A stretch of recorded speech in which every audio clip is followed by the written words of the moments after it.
పట్టు పురుగులో చచ్చిపోతాయి. మల్బరీ ఆకులు పెట్టి పట్టు పురుగుని పెంచి బాగా కడుపు నిండా తిని అది పట్టు దారాన్ని చుట్టూ అల్లుకుని పట్టుగూట్లో మెత్తగా ఉంది కదా అని పడుకుంటుంది.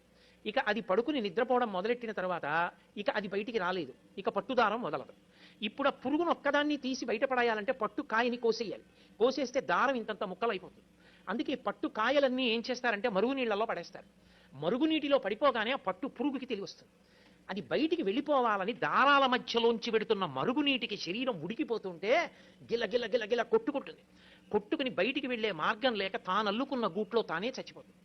చనిపోయిన తర్వాత పట్టుకాయని తీసుకొచ్చి కండికి పెట్టి తిప్పుతారు.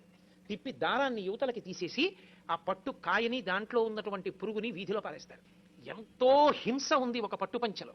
ఒక పట్టుపంచ కట్టుకుని ఒక పట్టు చీర కట్టుకుని ఆర్జిత సేవకి వెళ్ళడం కన్నా నూలుతో చేయబడినటువంటి పంచ కట్టుకుని వెళ్ళడం సర్వోత్కృష్టం.